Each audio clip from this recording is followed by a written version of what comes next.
네, 코로나19 3차 대유행이 걷잡을 수 없는 수준으로 퍼져나가는 양상입니다. 정부도 신중하게 사회적 거리두기 3단계 격상을 검토하고 있는데요. 자세한 코로나19 상황 최재욱 고려대학교 의대 예방의학 교수와 함께 알아보겠습니다. 교수님 어서 오십시오. 네, 안녕하세요. 예, 확진자 1,000명 수치가 들리니까 체감이 확실히 다르긴 합니다. 자, 오늘은 700명대로 내려오긴 했는데요. 이 줄어들었다고 좀 의미를 부여할 수 있습니까? 네, 조금 줄어든 건 사실입니다. 보통 이제 통상 주말인 경우에는 이제 검사자 수가 줄어드니까 확진자 수 줄어드는 그런 효과가 있었습니다만 어제 오늘 검사자 수는 2만 명, 2만 2천 명으로 큰 차이는 없고요. 다만 금요일 날 검사자 수가 2만 8천 명이어서 그거 대비하면은 효과가 좀 줄어드는 효과가 꼭 나타난 건 아니지만 그래도 줄어드는 것 같다. 그리고 양성률이 4%에 3%를 좀 이제 3.8에서 3. 초반으로 내려온 점들은 좀 줄어든 것, 좀 내려왔군요. 네, 조금 내려왔습니다. 근데 여러 차례 말씀드렸습니다만 하루의 검사 결과를 갖고 추세를 볼 수는 없기 때문에 좀 더 당연히 기다려 봐야 되겠죠. 아, 그렇군요. 2.5단계 효과라고 보기에는 조금 아주 좀 이르다. 네, 아직은 이릅니다. 예. 정경 청장이 1,000명을 경고한 게 2주 전이었습니다. 2주 만에 지금 가장 우려했던 게 현실이 된 이런 상황인데 지금 여러 가지 얘기를 해주셨지만 이 경고가 데이터에 의한 것이었다는 게 보는 게 감염 그 재생산 지수요. 여전히 지금 1을 넘는 상황이 계속 되고 있는 이런 상황이에요. 네, 맞습니다. 예, 그 점 사실이고요. 정경 청장도 그렇게 얘기를 했습니다만 사실 이러한 예상은 전문가들 사이에서 한 달 전, 2달 전부터 당연히 계속 이렇게 될 것이다라고 경고를 했고 그런 면에서 정부의 대처가 좀 미흡했다, 좀 시기를 늦게 좀 시행했다는 점은 피할 수 없을 겁니다.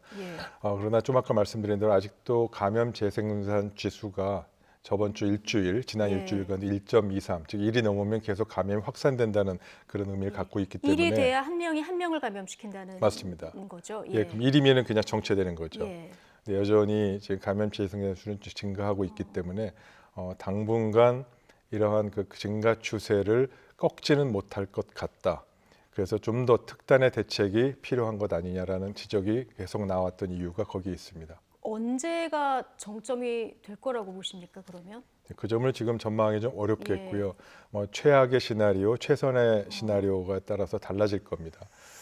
지금 통상적으로 예측하기에는 전문가들 또 우리 세계적인 그 보건기구에서도 마찬가지로 우리나라의 상황을 놓고 볼 때 최악의 경우는 1월 말까지 정점을 찍을 수 있겠다. 그가 최악의 시나리오고요. 최선의 시나리오는 이제 지금 정부 예상하는 대로 금년 연말 되기 전에 어떻게든지 이 부분을 정체 내지는 감소세로 만드는 것이 또 최선의 시나리오가 될 수 있고요. 이 부분은 어느 시나리오로 가서 우리가 맞게 되느냐는 앞으로의 방역 정책의 효과와 국민들의 참여와 다양한 부분들의 종합적인 그런 대책이 효과를 봐야 됩니다. 예. 내년까지 안 가고 올해 안에 정점 찍고 꺾으려고 하면은 방역 정책 그리고 국민들의 협조가 무엇보다 중요하다는 말씀 해주셨는데요. 자, 오늘부터 수도권 임시 선별진료소에서 무료 진단 검사하잖아요. 네네. 이렇게 되면은 수치적으로 확진자 수가 이렇게 좀 늘 수는 있습니까? 네, 효과는 있습니다. 이것이 이제 과거와는 새로운 정책 아닙니까? 다른 그 이유는 그동안에 집단 감염만 이제 통제를 했었습니다만 이제 집단 감염을 일으키는 원인인 지역사회 일상 감염을 통제하고자 하는 관점에서 지금 선별 조기 진단을 대량으로 지금 하겠다 이렇게 얘기를 한 것입니다. 따라서 좀 효과는 있을 겁니다. 근데 좀 이 차제에 조금 더 정확하게 말씀드리면 지금은 이제 140여 곳에 이제 선별 검사소를 확대해서 증상이 없더라도 이 검사를 무료로 지금 시행하자고 하는 게 취지 아니겠습니까? 그럼에도 불구하고 검사를 좀 더 정확하게 많은 사람들이 받게 하기 위해서는 이런 검사 자발적인 거에 의존하지 말고요. 그 보여주기식의 행정이란 말도 그래서 좀 나오는 측면도 있는데 아직도 검사를 기피하는 사람들이 많고 증상이 있다 하더라도 가능하면 내가 좀 버텨보고자 하는 사람들이 많습니다. 그래서 그것보다는 지금 감염이 주로 전파되는 것은 이 고등학교 학생과 대학생들의 젊은 계층하고 그다음에 생산활동을 하는 경제활동 인구입니다. 여기 직장인들이죠. 그래서 이 감염 전파 위험이 높은 이 젊은 층에 대해서 주로 학교를 기반으로 해서 전수 조사를 해나가는 것. 아, 그다음에 예. 직장인 중에서도 불특정 다수와 접촉하는 즉 그런 직종 위험 직종에 있는 분들을 학교와 동시에 직장 검진의 그 관리 조직을 이용해서 전수 조사를 하고 거기서 더 나가서 2주에 한 번씩 주기적인 검사를 한다면 일상적인 지역사회 감염도 조기에 찾아내고요. 예. 동시에 감시와 모니터링을 통해서 추가적인 발생 위험도 계속적으로 사전에 예방할 수 있는 기반이 만들어지지 않을까 그렇게 지적하는 경우도 많습니다. 많이 일단 검사를 하면서 걸러내는 게 가장 중요하다는 말씀이시군요. 그렇죠. 조기에 찾아내고 또 예. 걸러서 확대되지 않도록 선제적으로 찾아내는 것. 그게 일상 감염, 즉 지역사회 감염을 통제할 수 있는 방법입니다. 예. 교수님, 그때 1, 2차 유행 때는 우리가 한 보름 정도 지나면 거리두기 효과가 나타났었잖아요. 근데 지금은 거리두기 효과가 거의 안 나타난다고 봐도 뭐 좀 무방할 정도인데 이게 단계 조정을 한 차례 하지 않았습니까? 네. 이때 계절적인 변수를 조금 더 크게 고려했어야 한다. 이런 의견을 주시는 분도 있더라고요. 교수님 어떻게 보십니까? 네, 맞습니다. 계절적인 변수도 고려해서 단계를 좀 조정했어야 되고 변환해야 된다라는 점도 지적이 충분히 지적해야 되고요. 네. 두 번째로 또 다른 중요한 측면 하나는 이런 것입니다. 지금 현재 사회적 거리두기에 있는 구체적인 프로그램들은 집단 감염 발생을 전제로 해서 만든 사회적 거리두기 프로그램입니다. 예. 즉 뭐 PC방이든 뭐 프랜차이즈 식당이든 어디든 그런 곳에서 발생한 곳을 위주로 유해 위험 업종이라고 정하고 거기서 차단하는 방식으로 정해져 있지 않습니까? 예, 그렇죠. 그러나 지금은 지역사회 감염, 일상 감염으로 감염의 양상이 변화됐고 네. 그러한 감염의 양상을 변화하는 것에 맞추어서 이 사회적 거리두기 프로그램을 재조정해야 됩니다. 아, 근데 그런 것이 지금 안 된 상황에서 기존의 집단 감염의 형태에서 효과적이었던 예. 사회적 거리두기 프로그램이 작동 안 되는 이유는 거기에 또 근본적인 이유가 한 가지 있습니다. 그래서 아시다시피 어떤 업종에 가지 말고 사용하지 말아 주세요 하면 지금은 풍선 효과처럼 다른 업종으로 다 확산되지 않았습니까? 그렇죠. 예. 이용량이 오히려 그쪽으로 더 많이 늘었고 9시까지 영업 제한이 있다 보니까 어떤 특정 식당이나 특정 그런 곳에는 오히려 사람이 더 많이 있습니다. 그렇죠. 사각지대가 생기는 이런 네. 구조가 될 수 있었죠. 네, 예. 그래서 그러한 방식은 지금 지역사회 감염이 일상화된 이런 상황에서는 지금 현재 감염 이 사회적 거리두기 방식과 모델은 적절치 않고요. 수정 보완을 해야 됩니다. 아, 그 그렇군요. 점에 대해서 그러니까 논의가 1, 2차 필요합니다. 때 유행하는 양상하고 좀 달라졌기 때문에 네. 거리두기의 어떤 세부 대응 방침이 조금 변화해야 된다. 네. 거기에 맞게 달라져야 된다는 말씀 해주셨는데 네. 일단 3단계로 올려야 되느냐 마느냐 정부가 굉장히 큰 고민에 빠져 있습니다. 지금 올려야 된다고 보십니까? 아니면 조금 더 두고 봐도 된다고 보십니까? 네, 뭐 당분간 며칠은 두고 볼 수도 있겠습니다만 지금의 이 상황이 지속된다면 사회적 거리두기 3단계로 격상하는 것은 불가피해 보이고요. 예. 사실 사회적 거리두기 3단계는 지역 간의 이동만 그것만 예외로 두고 나머지 사회 활동의 전반적인 부분은 거의 봉쇄 준하고 같습니다. 예. 그래서 그런 불가피한 상황이 오지 않도록 최선을 다해야 되는데 지금 상황은 좀 어려운 상황이 됐습니다. 예. 지금 가장 걱정이 병상 부족 문제인데요. 1차 그 신천지 때는 대구에만 한정이 돼 있기 때문에 응급 환자가 발생하면 이제 다른 지역에서 이송을 받고 이런 조치를 취할 수 있지 않았습니까? 지금은 또 그럴 수도 없는 상황이라서요. 이거 어떻게 보고 계십니까? 네, 지금 뭐 여러 가지 상황이 있습니다. 이 병상 수는 종류가 좀 다릅니다. 그래서 좀 예. 차별적으로 좀 이 병상 확보 계획을 접근하는 것이 필요한데요. 가장 중요한 사망률에 영향을 주는 병상은 중환자 병상입니다. 네. 중환자 병상은 상급 종합병원, 즉 대학병원과 같은 병상에서만 가능하기 때문에 그 점은 좀 별도로 정책을 좀 추가적인 병상 확보를 해야 되고요. 예. 나머지 일반 병상이나 생활치료센터 같은 부분은 좀 확대 여력과 여유가 좀 있습니다. 그래서 네. 그 점은 좀 다르게 좀 접근하는 것이 필요하겠고요. 가장 중요한 것은 중환자 병상이든 일반 병상이든 간에 지금 의료계가 갖고 있는 여력과 역량을 최대한 효율적으로 작동시켜서 네. 일반 의료 체계, 즉 일반 환자 진료에 영향을 주지 않으면서 이 코로나 환자도 할 수 있도록 민간 의료 체계와 공조와 협조 통해서 협의를 하는 것이 바람직하고요. 지금 공공병원, 즉 감염병 전문 전담병원만으로는 지금 이제 완전히 거의 꽉 찼기 때문에 예. 그 점에 대해서 조속히 해결하는 것이 바람직하고 참고할 만한 것은요. 네. 이게 아까도 말씀드렸지만 일반 진료, 즉 비코로나 질환 환자 체계에도 연쇄적으로 무너지지 않도록 해야 되지 않겠습니까? 아, 그렇죠. 예. 네, 그래서 종합 대책이 필요합니다. 긴급 종합대책. 종합 대책. 예. 그럼 최대한 효율적으로 지금 코로나 환자뿐만이 아니라 일반 환자들도 사각지대가 없게 굉장히 효율적으로 돌려야 된다고 말씀을 해주셨는데 네. 어떻게 돌리는 게 가장 효율적일까요? 네. 그 점에 대해서 제일 정확하게 매니저할 수 있고 효과적으로 일반 환자분도 할 수 있는 결국 의료기관의 주치입니다. 주치. 네. 예. 그래서 의료계와 정부가 이러한 병상 확보와 그리고 병상을 어떻게 이용할지, 그다음에 인력 확보를 어떻게 할지에 대해서 이 코로나에 매몰되지 않고 일반 질환자도 치료할 수 있는 종합적인 대책을 마련하는 것이 필요하고요. 예. 일본의 경우에는 후생노동성이 지난 4월부터 지금까지 3차에 걸쳐서 이러한 병상 확보 계획을 종합대책을 계속 발표하고 업데이트하면서 예. 병상 확보에 대해서는 큰 차질 없이 일본은 그래도 의료계 역량을 잘 유지하고 있습니다. 일본은 네.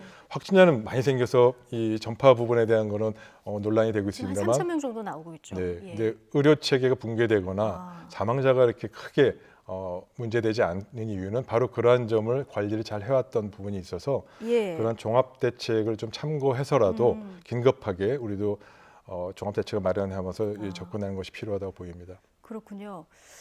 자, 의료계 전반을 들여다보는 이게 전반적인 지도 같은 종합 계획을 마련해야 된다는 얘기를 계속 강조해주고 계신데, 그러려면 일단은 지금 뭐 병상도 부족하고 인력도 부족하고 그러면 민간의 참여가 절대적으로 필요한 상황 아니겠습니까? 네네. 이걸 유도하려면 어떻게 해야 될까요? 네. 아까 말씀드린 대로 예. 그런 긴급 종합 대책이 의료계 같이 공조해서 만들어야 되겠죠. 그러니까요. 이 네, 참여를 유도하려면 네, 바로 예를 들어서 예. 이런 겁니다. 대표적으로 지금 병상 확보를 미리 해야 되지 않습니까? 그렇죠. 그러려면 비워놔야 되잖아요. 예. 그럼 일반 환자들은 계속 밀려드는데 비워놓을 수 있으려면 국민들을 설득할 수 있게 이런 행정 조치와 이런 방침에 의해서 합니다라고 국민들의 소상히 알리고 예. 또 병상을 비워놓는 것에 대해서 병상 확보료를 지급을 해줘야 됩니다. 그래야 될 거 아닙니까? 그래서 병상 그렇죠. 확보료도 아까 말씀드린 대로 에크모 같은 그런 중증 환자 치료 병상, 예. 또 중환자 병상, 일반 치료 병상, 요양시설 같은 생활치료센터 병상별로 다 각각 병상 확보료, 기타 의료 인력 확보는 몇 명이 어떻게 해야 될지, 자원봉사의 그렇죠. 이게 경우는 보장이 돼야 또 비워놓을 수 있는 이런 그렇죠. 상황이니까요. 네. 예. 그리고 또 국민들의 설득도 해야 되고, 그렇죠. 또 그리고 그걸 미리 계획을 할 수 있어야 일반 환자들 진료에도 영향이 없게 조절을 해야 됩니다. 사전에 예. 준비를 해야 되고. 지금 뭐 코로나19 환자뿐만이 아니라 일반 다른 질병으로 인한 응급 환자들도 그럼요. 병원에 들어가 굉장히 어려운 상황이라 이것까지 다 들여다봐야 되는 부분 굉장히 중요하게 저희가 들어야 될 것 같고요. 근데 일반 지금 확진자들, 중증 환자들 말고요. 어제만 해도 지금 병원 못 가고 대기하는 분이 한 500명 정도 됐었거든요.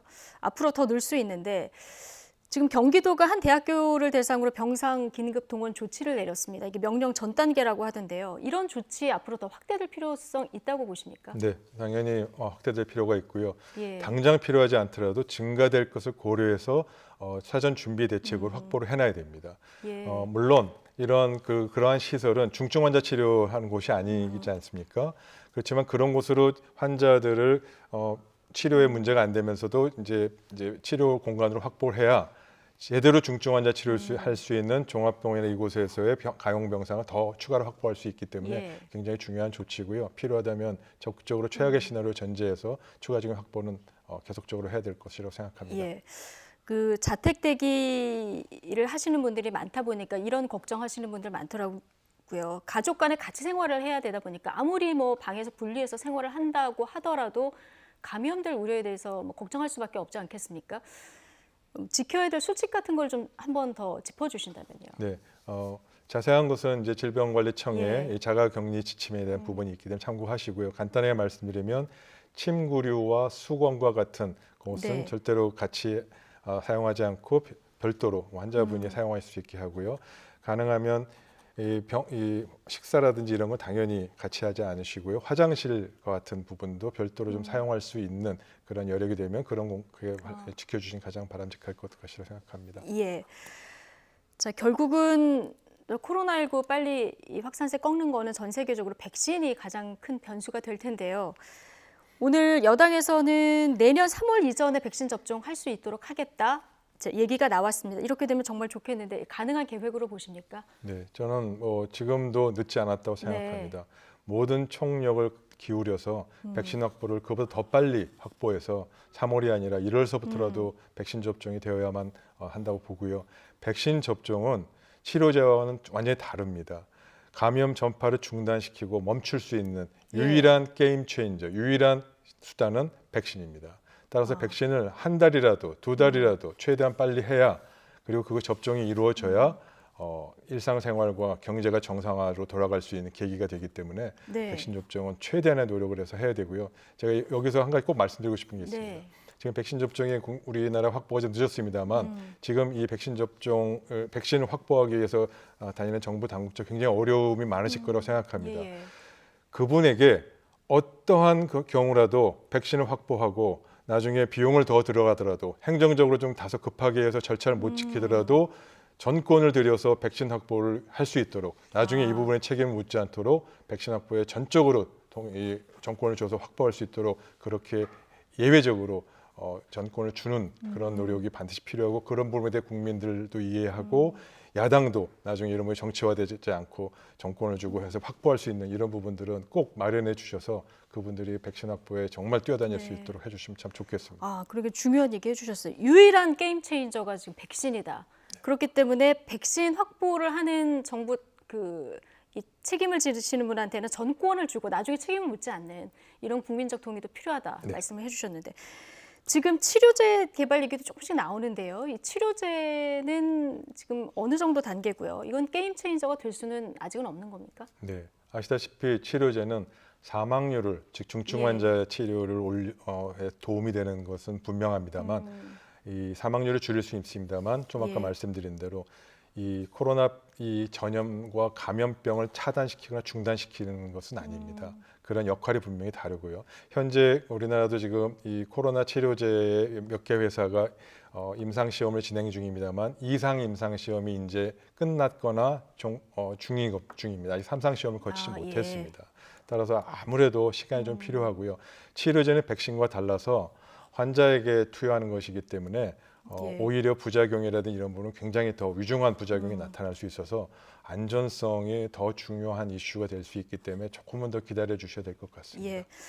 백신을 맞을 수 있을 때까지는 국민들 스스로 방역수칙 지키는 게 최고의 백신일 텐데요.